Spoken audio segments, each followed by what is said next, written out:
Once upon a time, there was a countdown champion called Richard, and he was vying for the heart of a princess. His princess. They were going to be famous, and their story would ring out across the 7 realms for eternity. Although she didn't know it yet. The main character is so flat and two-dimensional that if we turned her sideways, she'd disappear. You mean I have to pay to read something that's not been professionally edited? I was terrified, could barely breathe. I wouldn't even download a free version of the book, to be perfectly honest with you. These two have history for sure. They don't want to ruin their simple narrative of the crazy writer and the innocent victim who only wrote a bad review. Guys, I would love it if you all kept the arguing in the comments to a minimum. You think this is a decent way to spend your evening? Oh, sod off, you... It's got pretty messy, pal.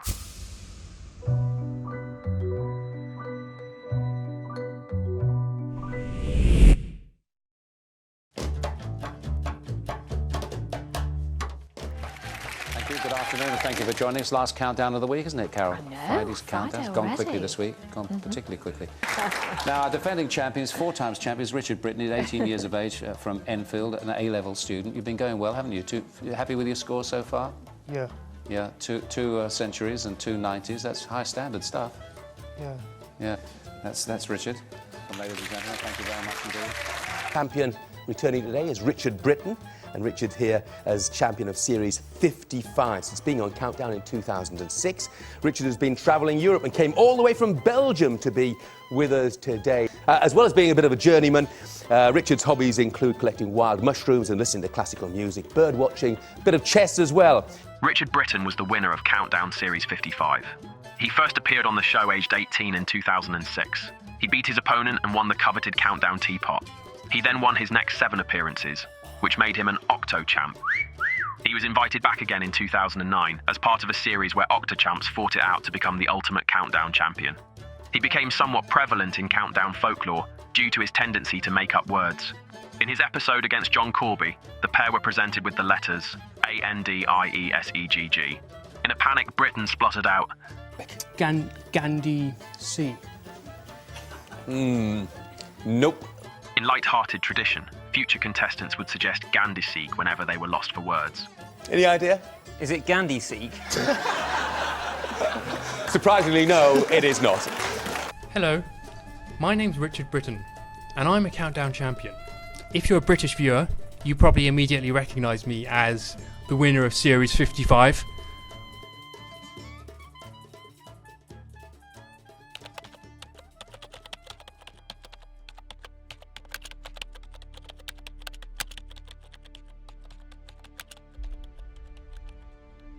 I haven't really planned anything for this blog, but I felt I should do one.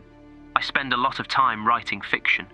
Therefore, these blog posts will be spontaneous and unplanned. In fact, they will probably be tantamount to rambling. I'm 26 years old. At the moment, I'm in Brussels, Belgium, but I don't intend to stay here for long. I am a Londoner, having spent 2 decades in the metropolis. I'm somewhat tired of London. I'll probably return there at some point, but I feel most at home in the countryside, and I flit between urban and rural living. For example, I will sometimes decide that I wish to live as a nomad, take my tent and see where I end up. I've been doing this for many years now. Most of my time is spent as a normal person, but about 2 months of each year is spent as a vagrant. This means that every time I come back to the modern world, I am really grateful for mankind's inventions. A warm bath, a comfortable bed. Until I became semi-itinerant, I took such luxuries for granted. I never truly appreciated them until I went without them. Yet too much comfort is degenerative, and that is when I strive for the wilderness. I can now see why blogging is so popular. I have thoroughly enjoyed this ramble. As a result, I've already come up with some topics for my next posts. I intend to tell you about specific adventures and experiences. Until then, farewell.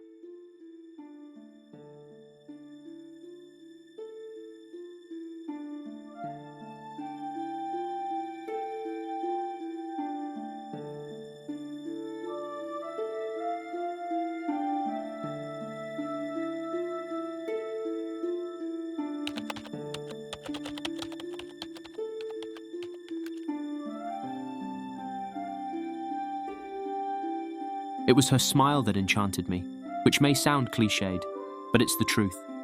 Her smile stimulated the deepest feelings of wonderment inside my being. Some people offer fake smiles, but a smile should never be forced. There is something incredible, infinite and indefinably good about a genuine smile. She was pretty too. We did a quiz together, and I kissed her cheek when I left. I invited her onto the BBC University Challenge team that I was putting together. "I don't know if I'm brainy enough, Rich," she said. "We need beauty as well as brains," I replied. She agreed to be on our team. "Don't worry, honey. I'll get these forms filled out for you," she said when I provided her with the paperwork, as though it was a privilege to have her on our team, which it was. She let me choose a picture of her to use on the form since she was busy. That evening I went through her many Facebook pictures. "Maybe this one?" I asked in a chat message. "It's not opening," she said. "What photo is it?" "You're wearing a low-cut black lace-trimmed top. On your pink lips, a mischievous smile is playing," I described. If you think I look smart enough," she replied. "Well, I can't see any of you in your glasses," I quipped. "I hate wearing them," she said. "There's like 3 in existence." "You look pretty in them," I said. Determined to impress her and get our team onto TV, I intensively revised my general knowledge. I also frequented the student bar where she worked. I figured out what hours she did each day and went at those times. A couple of weeks before our University Challenge audition, she unfriended me on Facebook. I was a little shocked and asked her why. "You're kind of freaking me out," she explained. "You're a good guy, but you're being far too forward." "Are you still doing University Challenge with us?" I asked. "Only as a friend, but nothing more," she replied. For some reason, I then decided to tell her how I really felt, that I had become infatuated with her and that I was in love with her. With hindsight, of course I wouldn't have done that. In fact, I would have done almost everything differently. But, at the time, I felt compelled to do what I did. She pulled out of the team. We found a replacement and failed the audition anyway. I doubt that her inclusion would have made a difference. My dream of winning University Challenge and impressing the maiden was shattered. Over the next few weeks, when it became clear that I had no chance with her, my behaviour became increasingly erratic. I would drink 2 bottles of wine and go into a club, climb over the fence after being kicked out, and get into fights. I got banned from my SU, which meant that I could no longer go to the bar where she worked. Boy, fancy pants. Occasionally, I passed her on the street. Once I saw her in the library and she smiled at me. She was prolific on Twitter, and it often felt like her tweets were directed at me. I wrote love letters to her. I still had her address from the forms that she filled out for University Challenge. I felt a bit guilty using that information, but I wasn't turning up at her door or anything. I sent a few love letters through the post, rose-themed cards containing poetry and drawings. I also left messages on her phone. That might seem a bit much, but it felt like I would be denying my love if I did nothing. Eventually, she contacted the police. I was called by a policewoman and told that I had to stop contacting her. I abstained for 6 months, but I learned that she was returning to Greenwich for her graduation, and I went to see her. As chance would have it, she was positioned at the far end of one row, in front of where I was standing. She saw me and tried to swap with the person next to her, but it was too late. As the photo was taken, I was standing near her. After that, I thought long and hard about what I was doing. I think that is when I first accepted that I had become a stalker. Before, I had been an admirer. But what does stalking really mean? It seems to mean that you truly love someone who does not love you back. Every great romance is about 2 partners who are utterly obsessed with each other. Romeo, Juliet, Tristan, and Isolde are people who are so passionately and powerfully in love that nothing else matters to them. But what if that feeling was felt on only one side? What if Juliet had rejected Romeo? Would he become a stalker? It seems that modern society drools over depictions of this intense, obsessional love, but only when it is mutual. When it comes from just one side, it is suddenly deemed a terrible thing. When I was listening to the Beatles, I realised that a lot of their early music suited my mood. Much of it is about being utterly obsessed with a particular woman. Are the Beatles creepy stalkers? Of course not. How about Sting? These songs are about obsessional love, which is both natural and beautiful. Benevolent stalking is different to malevolent stalking. The latter is intended to cause harm or induce fear, but the former is purely an expression of affection.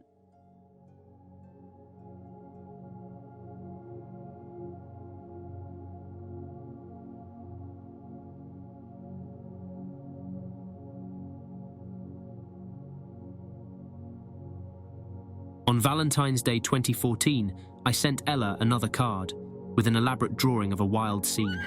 In it, she became the character Ella Tundra, and that is how The World Rose began.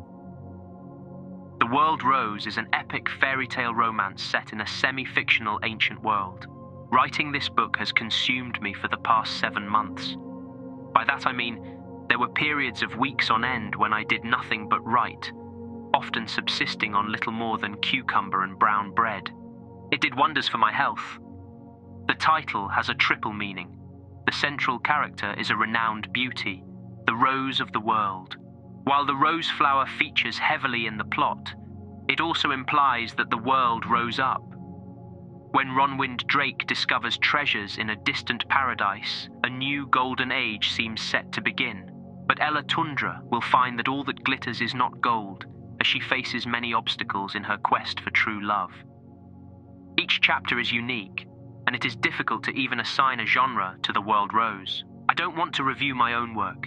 Instead, I encourage you to read it yourself. It is also available as an ebook, optimized for Kindle but can be read on any device. I shall be relentless in promoting my work for the next several months, and I intend to try some novel techniques, so don't be surprised if you see me in the news. 7 months later, when it was complete, I decided to try to make my book known by getting into the national news. I found out that she worked in Glasgow, so I travelled there with a plan.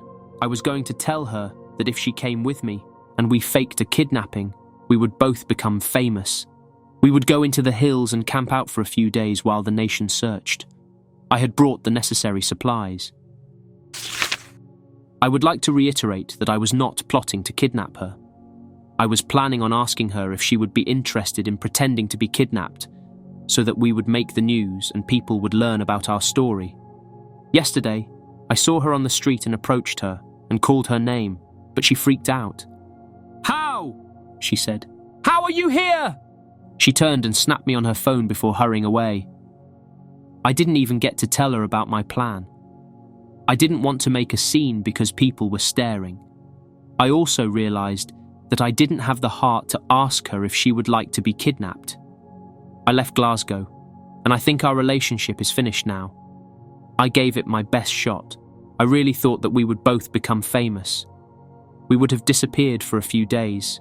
People would have read my book, and she could have played the lead role when The World Rose is made into a movie. But alas, I'll have to find another way.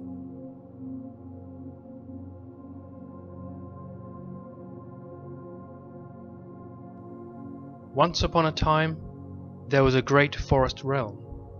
High up on a hill, among the yew trees, stood a castle. In that castle lived a princess, and her name was Ella Tundra.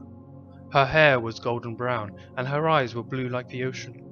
Her smile could melt the hearts of knights, and her voice was delicate like a leaf in the wind.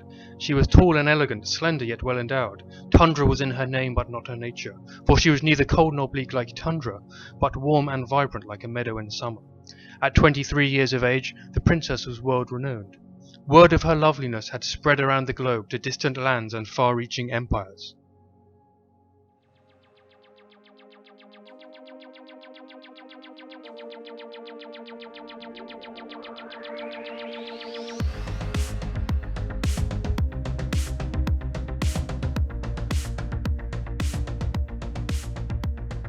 I met Richard just after my 21st birthday, in September 2012. It should have been the beginning of the best year of my life. Instead, it was a year of hell, with another 2 to follow. In those days, I was an approachable person. I was always smiling. I served him a drink and was friendly towards him, but paid him no more attention than I would any of the other customers. He seemed a bit odd, but harmless. We became friends on Facebook. I would do University Challenge with him, and remember finding it weird that he hugged me whenever we got a question right.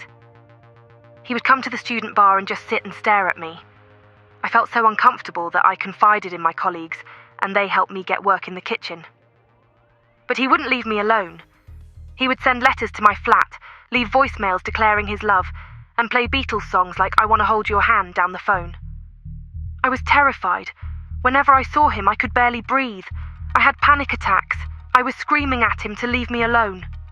I went to the university in April 2013, and they made him sign a contract saying he would stop harassing me. But within a month, he had sent me another letter. I graduated and took a job in Exeter, living at home. But he kept calling me and sent me a Valentine's Day card after tracing my mum on the electoral roll. He had drawn a picture of himself proposing to me. Us and 2 children holding hands, our initials in a love heart, a poem. It was all in gel pens, like you do as a child. I completely panicked and went to the police again. They didn't really take me seriously, and I left in tears. I moved to Glasgow last August in 2014 for a new job. I hadn't heard anything from him for about 6 months. But out of the blue, he sent me a Twitter message asking me to look at his new novel called The World Rose. Weeks later, I was walking out of the bookshop in Glasgow where I worked, and I saw him on Buchanan Street. He waved at me and walked towards me. I froze and couldn't speak. I called 999 and he followed me down the street. I met the police at Glasgow Central and gave a statement. Then they escorted me home. I spent the whole of the next day barricaded in my flat. A week later, the same thing happened. I screamed and the police were called, but no one could find him. In September, I saw a link on Twitter to a blog page called The Benevolent Stalker and a product page to his self-published book. Not only was the protagonist named Ella, but my surname's Durrant, and her surname was an anagram of mine.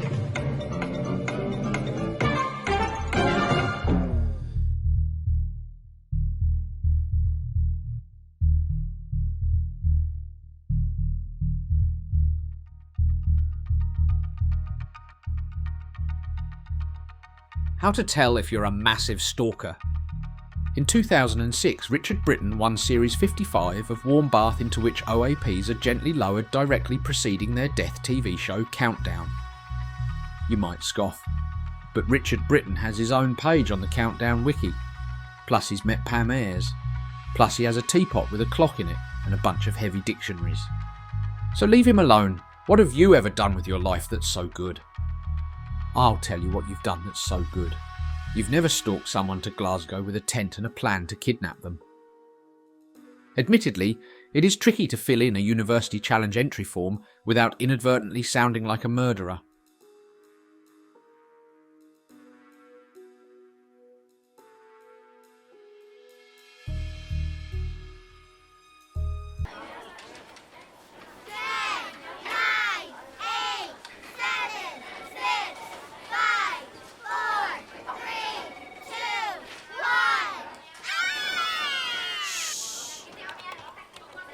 The last week has been a period of intense re-evaluation. I now acknowledge that I have huge mental issues. I am beginning therapy and treatment, and I am told that recognition is an important first step. Mental illness is rife on both sides of my family, and people have been saying for years that I should see a psychiatrist. I thought that those people were wrong, or that they wanted to spite me. But I guess that is part of my problem. You missed. An over-reliance on my own opinions, which I now accept, are deluded. Yeah, go from under the table. I have re-evaluated my stance on many things. My blog post entitled The Benevolent Stalker made international news and was roundly condemned. He ate it. For every supportive comment I received, I had about 100 negative ones. This level of response was helpful because 99% of people cannot be wrong. At the time, I didn't realise just how terrible my behaviour was. Okay, go now. I did have benevolent intentions, but I now realise that there was nothing remotely benevolent about what I was doing. Daniel, you missed again. Stalking in any form is horrible, and it is unacceptable to attempt to justify it. In much of the discussion, I noticed women saying things like, "Romance is evil." I then remembered a former flatmate called Gabrielle, who had mentioned that she didn't like romance because it seemed sort of selfish. Back then, I wrote her off as anomalous, but I am now willing to accept the possibility that the majority of women share that view. Romance is generally cast in a positive light in movies and literature, but when I thought about it, I realized that most of those stories are written by men. We're not seeing things from the female perspective.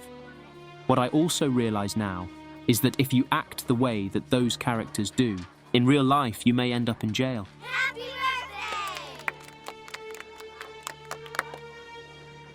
There is a danger here. This problem clearly doesn't affect the majority of men, but it does affect those of us who are borderline psychotic and easily carried away by epic ideas. I really thought that what I was doing, writing a book about my love and pursuing her despite repeated rejections, was part of a grand narrative which would end in happy matrimony. I now recognize that my behavior was vile, selfish, and deluded. An article about me was entitled, "Inside the Mind of a Stalker."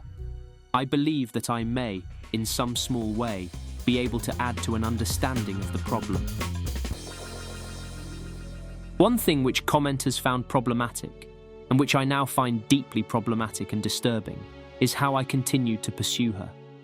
I'm going to explain my thinking, not in an attempt to justify my behavior, which I now recognize as abhorrent, but in order to add to the discourse. In the long run, this might help educate those few who are in danger of becoming stalkers. An underlying belief I held was that, despite her repeated assertions, she actually wanted me.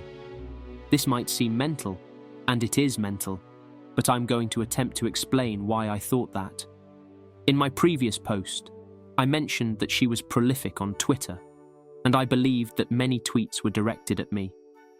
I now realize that none of them were, but I will recount those that I can remember. She has long since removed her Twitter account, by the way, so these cannot be verified. A. When I hadn't seen her for a week, she tweeted, "Something's got your attention, and it's not me." I thought this was directed at me. B. After I said, "I just wanted to wish you a happy Christmas," she tweeted later that day, "Just wanted to say that I love you." It was the "just wanted to," which I took to mean that it was directed at me, since I had used the same wording. C. After I left a message on her phone in which I mentioned that it had been love at first sight, she tweeted the same day, "You had me at hello." D. When I say I'm done, I mean fight for me. I saw this as being directed at me and basically saying, "I don't mean what I say.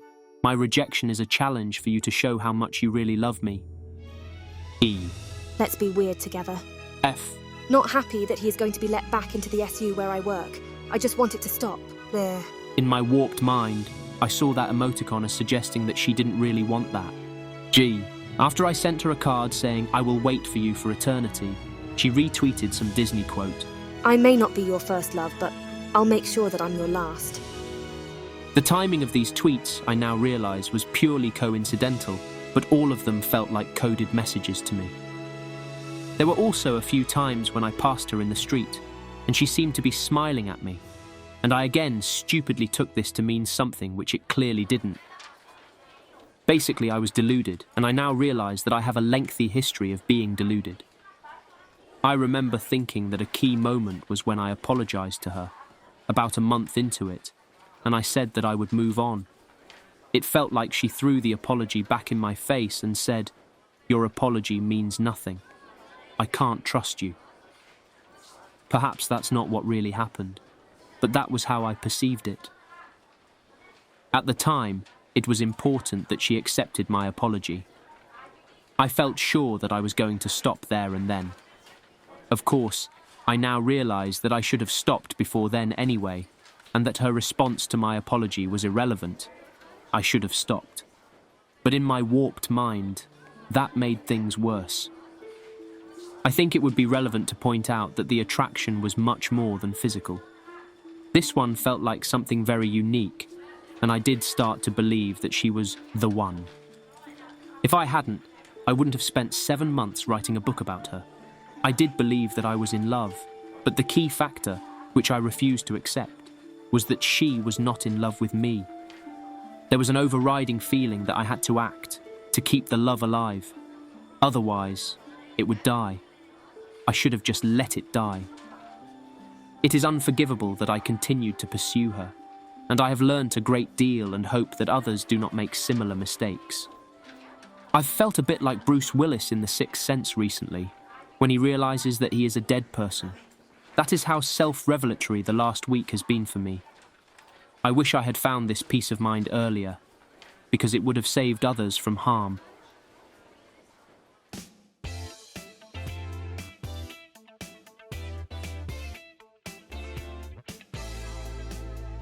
A few months ago, I joined Wattpad, a site where millions of users read books for free. I thought it would be a good way to bring attention to my work, and within a week, The World Rose had the highest votes per read.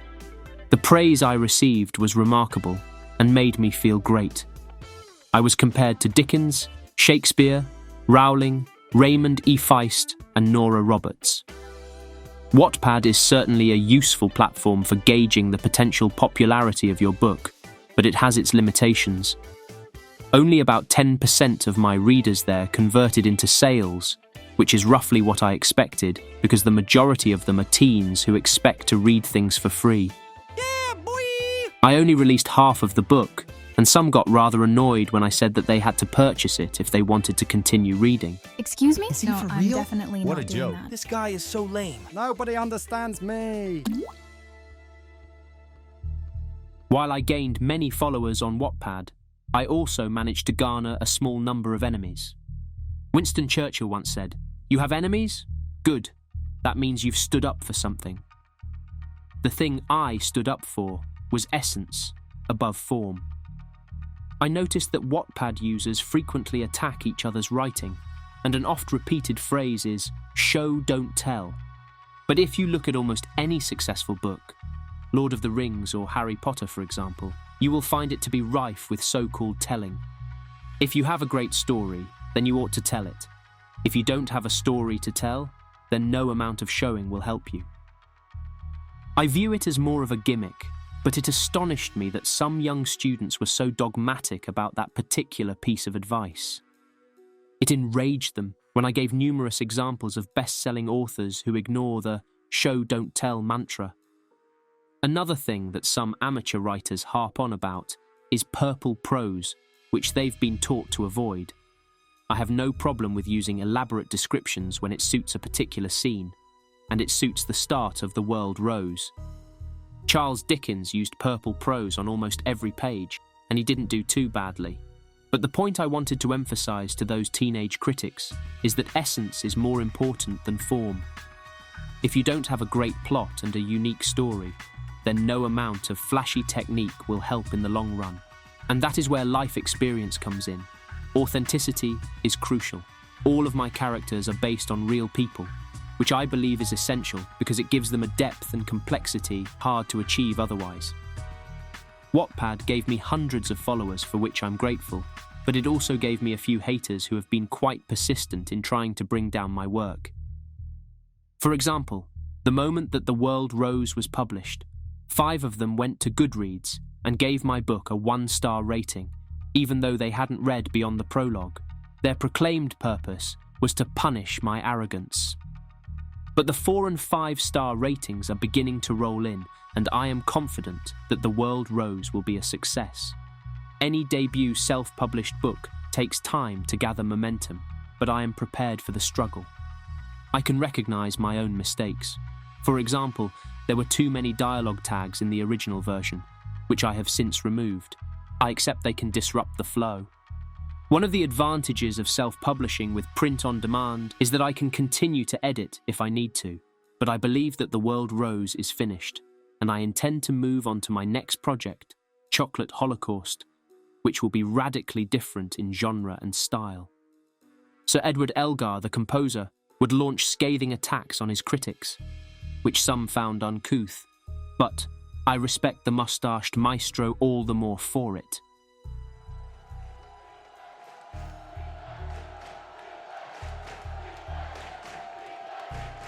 The author does so much telling, I wanted to bash my skull against a wall. It's really dull. It's really boring. I hate having information shoved down my throat. I like to piece things out for myself and absorb the story's world and environment by myself. Neither of these things can be accomplished with this writing style. The main character is so flat and two-dimensional that if we turned her sideways, she'd disappear. Our beautiful princess is frail and dainty with big cannons, and seemingly doesn't do much, but is also a proficient hiker. Makes perfect sense. God forbid her breasts get in the way. The author appears to have either invested in a thesaurus without having a dictionary on hand, or used the thesaurus without rereading the sentence later to be sure the word he chose fully fit. At other times, the author's style is so over the top that it reads like an unintentional parody. Before anyone reads any further, I must confess that I haven't read this entire story. I've only read the prologue, courtesy of Mr. Brittain leaving it on Wattpad as a means of advertising and expanding his audience. The prologue was just awful, and I certainly would not be paying £5 plus postage and packaging to read the entire thing. Surely Mr. Brittain was aware that first-time authors self-pubbing give the Kindle book away for free. That way more people are likely to actually read it. Let's talk about the cover. What I'm looking at now looks painfully like something my English teachers in high school would make me read, or a textbook. A washed-out photograph of a dirt path through a thin cluster of trees. Well, certainly wouldn't catch my eye in a bookstore, combined with the bland colours used for the text and borders. Definitely doesn't scream fantasy romance novel to me. The blurb. Yeah, that's not a blurb. All I get is that it's a fairy tale and that the title means something. Nothing about the characters, other than the main one is a renowned beauty, gag, nor about the plot. And if you have to explain the metaphor that is your title, you're doing something wrong. Now to the prologue. As a reader, I'm bored out of my skull and severely disappointed in what I might have paid for. As a writer, albeit an amateur one, I'm appalled that anyone would think this was worthy of money. Way too much telling, pretentious prose, and a main character that I already hate. Unfortunately, Mr. Brittain has gained a bit of infamy on Wattpad, where he's known for threatening users who don't praise him, pray for me, and telling successfully published authors that they know nothing about the industry. Can we deal with the purple prose for a second? All this over-describing and stupidly flowery wording to describe Ella walking to her balcony and looking out. Another writing rule that's big is to avoid adverbs like the plague, particularly words like suddenly. Sentence structure. It's all very repetitive. First part of sentence, second part of sentence, and that's mostly how it goes. The first part of the sentence is separated by a comma before we go into the second part of the unnecessarily detailed sentence. It's painfully dull to read. Doesn't do much for engaging the brain. Everything is written through telling and purple prose, which is just about the worst combination there is for both a reader and writer. You can have the most fantastic plot in the world, but if you can't write it well, it won't sell, at least concerning self-publishing, and bad writing usually equals bad characters. Not only is Ella physically perfect, she's faint-hearted too. Such a fair maiden. Never was a maiden so fair, nor so beauteous, nor so boobalicious. Oh, please. Dialogue tags. They're not so bad, but combined with those adverbs? Another writing no-no that Brittain has chosen to completely ignore has made this story all the harder to read. In the end, spoiler, Ella's father is found dead, and Ella cries. Like, I don't even care. There has been so little character development here for a character I didn't like from the first sentence, that I don't give a damn if her father's dead, or she's crying of how scared of the wolf's howl she was. The writing of this entire prologue, and from what I managed to see of the chapters before they were removed from Wattpad, is bland and boring to read. It reads like a history book, and nobody goes into a fantasy romance for bland, boring, textbook-like writing. And Brittain has the audacity to say, to continue reading, please purchase the book. You mean I have to pay to read something that's not been professionally edited? No thank you. I wouldn't even download a free version of the book, to be perfectly honest with you. Brittain's infamy on Wattpad means that we Wattpadders know he didn't bother to invest in a professional editor for this, which means he has little respect for his readers. It also means he's incredibly stubborn and arrogant if he thinks this kind of material is worth money. I strongly feel that had this undergone a round of edits from a professional, And if Brittain had opted to make friends on Wattpad instead of enemies, he could have found himself some lovely beta readers who would have helped him sort out all these rookie mistakes. It's a real shame because there is plenty of potential here. But nobody wants to read a potentially good book. We want to read books polished to perfection. And sadly, I think The World Rose is far from perfection.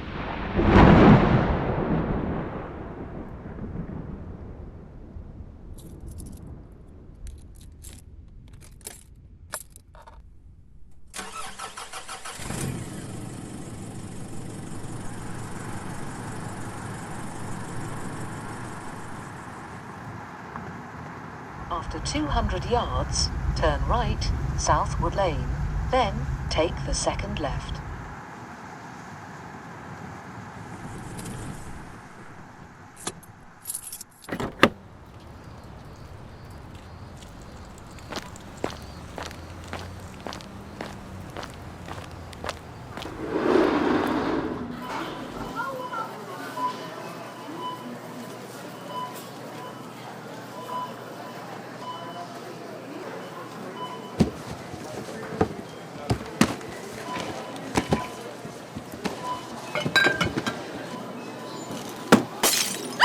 Oh my God. Who was that? Somebody get help! Call an ambulance. Not now, Andy, I'm on the air. Yeah, we can talk later. Police are appealing for witnesses after an employee was assaulted yesterday at the Glenrose Asda near Glasgow. Please contact our anonymous tip line below if you have any information. Edit. The writer of The World Rose is arrogant. So arrogant, in fact, that my review hit him where it hurts a little too hard. In return, he found out where I worked through Facebook, came from London to where I live in the east of Scotland, and attacked me by hitting me over the head with a wine bottle from behind. Not a word or sound, and then he left. I had to be taken to hospital to receive medical treatment for it, which included several stitches in my head. So, just a warning, make sure your internet's safe, check your privacy settings, because sick men like Mr. Brittain do exist.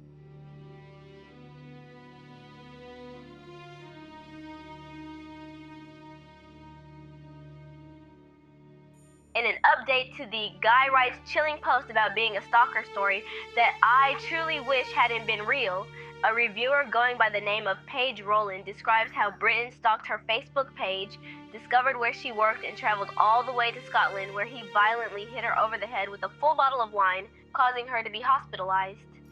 The reviewer's account of what happened, collected on Wattpad, is something out of a horror movie. I was in the cereal aisle, bending down to get something from the bottom shelf. When I stood up, something hit me on the head. Hard. Everything started to spin and go black. I kept thinking I'd only bumped my head. But when I did move my hands to let everyone put towels under me, I saw blood covering my hands and dripping down my arms.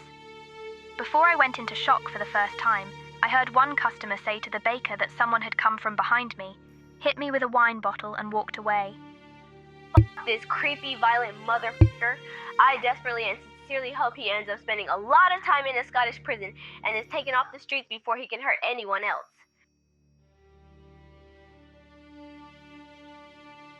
Brief recap for everyone who forgot. Richard Brittain, minor British celebrity, he won some quiz show, writes a blog post talking about how he was stalking his former crush. It's long and creepy and ends up with him traveling all the way to Scotland, he's based in London, to ask her to agree to be kidnapped for publicity's sake.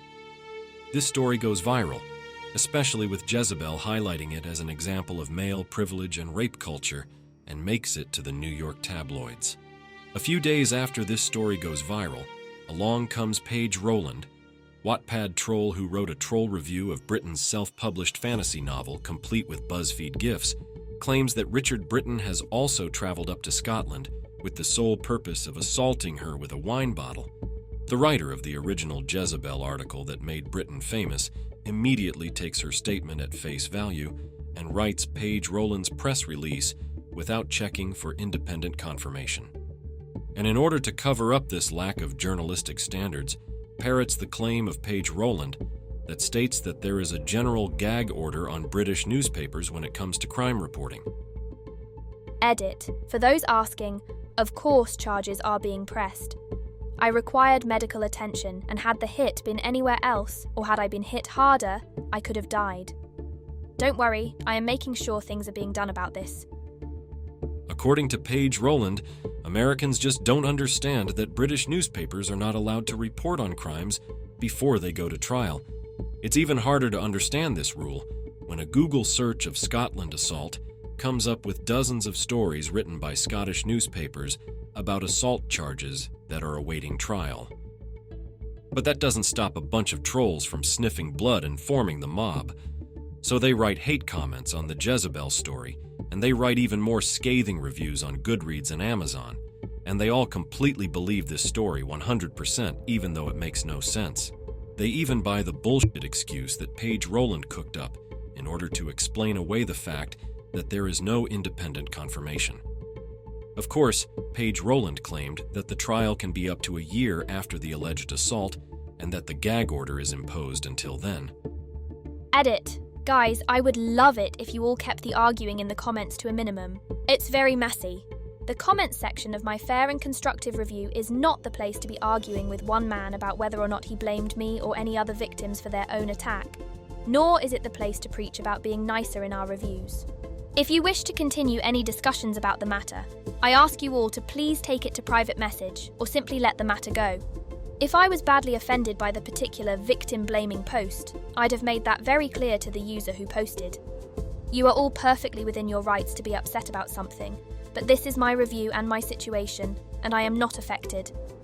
Of course, even if the gag order is true, it does not stop non-UK newspapers from reporting on it, calling some police, getting enough confirmation to go with the story. The New York Daily News was reporting on the story when it was just a creepy blog post, and there is no way they wouldn't file a follow-up report if the alleged bottle assault had any chance of being true. Then I looked for independent sources, and kept looking. I read Brittain's blog, which is as self-involved as a blog can be and not very well written, and found that the guy was actually pretty ashamed of himself for the original stalking post. Instead of an angry guy who was barely trying to hide the fact that he was a stalker at war with the world, I found a mentally ill man who realized only recently that he was mentally ill. He understood that he had been sold on the whole stalk your love until she goes for you bill of goods. But it was... Will you stop that? But it was still his fault that he believed it. He talked about his schizophrenia and his inability to connect with people and the ways that the negative feedback for the stalking post was a wake-up call. That doesn't mean that he's innocent of this other assault. People avoid talking about charges against them all the time, and even when the charges are major and confirmed by other sources, people are not going to admit to them. But it does mean that he's not providing much in the way of admission. And the only independent source that might be Brittain is a story about an assault in a grocery store without details that happened around the time that Paige Rowland alleged that it happened, but weeks before she went and claimed that she was the victim and Brittain was the perp. There was an assault at a grocery store, but it took place a month before she claimed it took place. In order to bolster her lie, Paige Rowland claimed that Scottish newspapers weren't allowed to print stories of crimes that were pending trial. This is also bullshit. So I am bothered by the fact that I fell for obvious bullshit, and I am still annoyed that it was very manipulative. Granted, I can respect Paige Rowland for concocting this bullshit to get publicity for her badly written reviews and short stories, but her claim that independent confirmation won't come until there is a trial, and that we should all wait until October 2015, since that's how slow justice goes.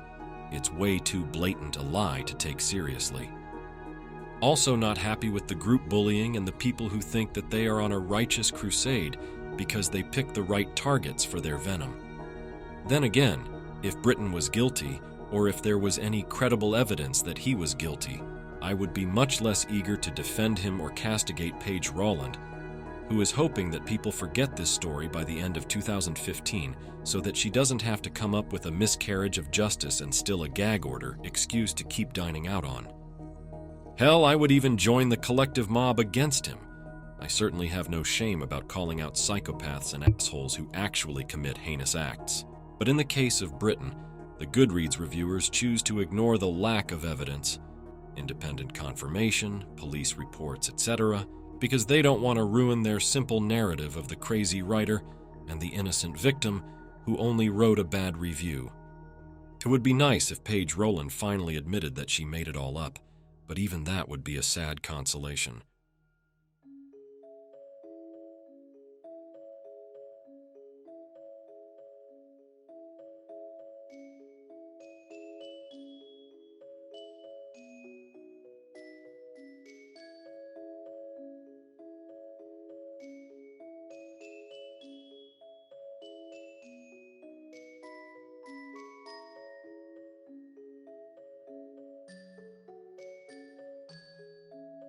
Two bum nuggets on WordPress are finally getting the Christmases they deserve. Brittain was already known on Wattpad as having Madam Lee tendencies when it came to artistic critique of his efforts. Whenever someone is known to react strongly, they tend to attract those wishing to troll them for a laugh, because being an obnoxious little shit over the internet to random strangers doesn't carry any consequences with it, right? Sarah? Yeah? You want tea? Yeah, milk, 2 sugars, please. Enter into our story, Paige Rowland, Paigey Lou and Paigey Rants on Wattpad, someone who has been milking her sob story about the events which were to unfold to a certain disreputable tabloid, which has been doing its level best to sanctify her ever since, without bothering to mention that she and Madman Brittain had a bit of a history with one another to begin with.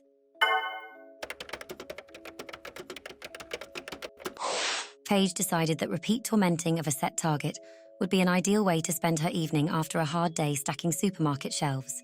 Of course, she could have spent her time more productively, such as studying for her midwife course, but never mind. You know the drill. Trolling dressed up as constructive criticism, when it's more about trying to get a reaction out of the target because they're known to fly off the handle. Nowadays, they've got a cute little phrase for this. It's called catfishing. No, sorry. A troll is a troll is a troll. And all the revisionism in the world is never, ever going to get us to swallow the latest reinvention of the old trolls are actually very creative individuals. Actually, man. Horse shit. Paige Rowland managed to write up a review which was longer than the prologue of the bloody book. She admitted that was the only part of it she'd read.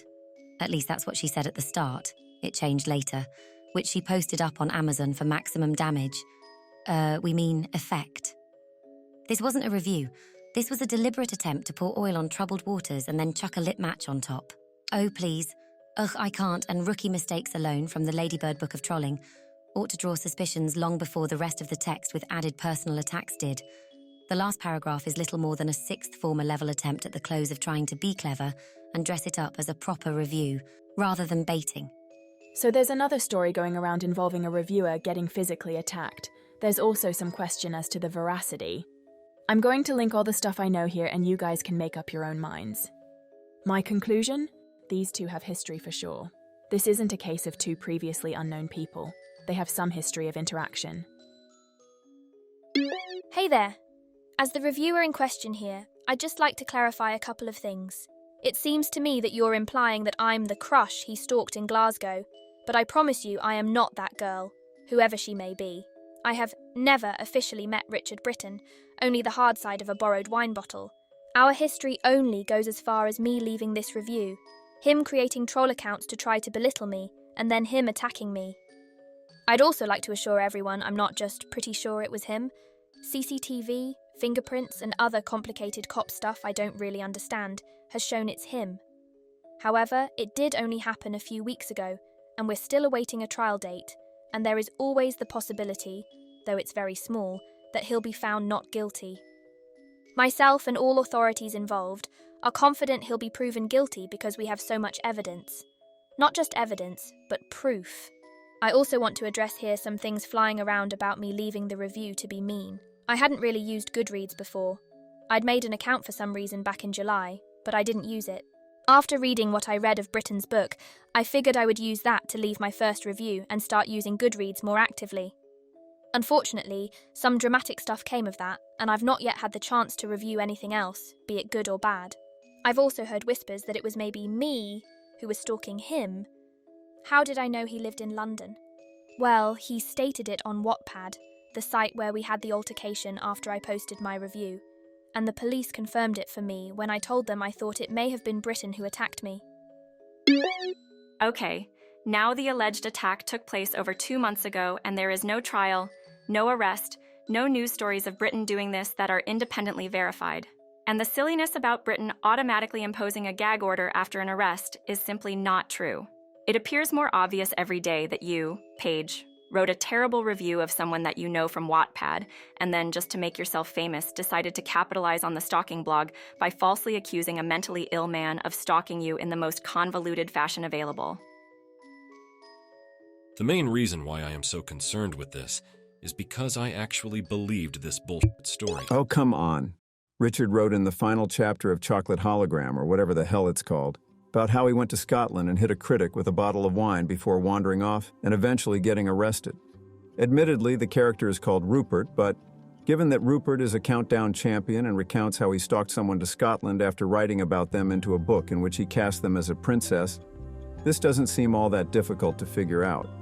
It might satisfy the minimum definition of fiction to the extent that it doesn't qualify literally as a confession. But a critic accuses him of wine bottling her, and the man whose book was criticized writes a story in which his alter ego wine bottles the critic. Quote, Rupert walked into a supermarket the following day in automatic mode and projected the devil inside him onto an innocent person he had been criticized by, striking her with a bottle of wine. He fled to Edinburgh before getting a train to North Berwick. On the train, he asked a girl how many train stations there were in Berwick. I'll concede this isn't that obvious. I hadn't seen any mention of the chocolate hologram story in my evening's research on this sordid fucker, but it's definitely written by him. Linked to from within his own blog, and definitely a thinly veiled autobiography. We also got this, probably sock puppeted by Richard himself. Is this autobiographical? It's really enjoyable so far. Yep, thanks. Currently working on the sequel. Brittain just pleaded guilty. Fuck, I thought the story was bullshit. I argued that the story was bullshit. Fucking son of a bitch, he did smash a reviewer over the head. Except for Paige Rowland, we were all going on the same information. I was trying to defend a mentally ill man from people who automatically believed that he was guilty of assault based on his mental illness-inspired blog posts. I was also buoyed by the lack of evidence, but turns out that he was guilty, and I'm an asshole. This is not as bad as my temporary defense of Roman Polanski. Shit, I need to apologize to some Goodreads reviewers.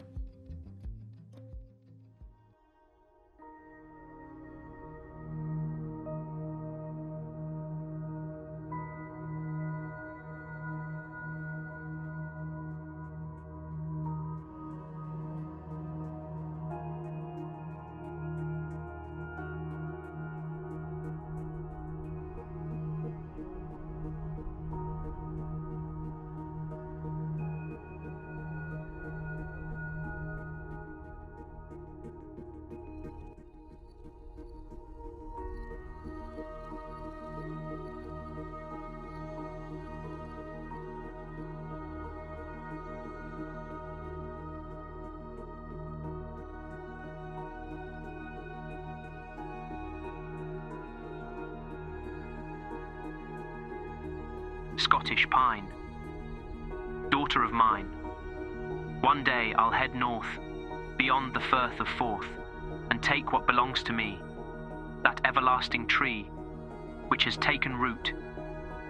You are oh so very cute. There is no need to frown. I like your natural brown.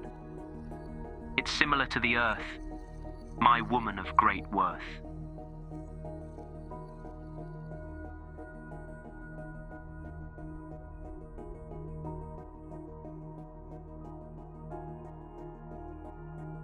I dreamed of you last night. Are you going to send me back to prison? Maybe I need it. I'm bored out of my mind. How is the nursing degree going? I was quite surprised they revealed such information about you in court. I was tempted to get a bus ticket to Dundee and come visit you, but I thought that might look weird. Any chance we could just become friends, actually? We could keep our communications secret, like we did in last night's dream.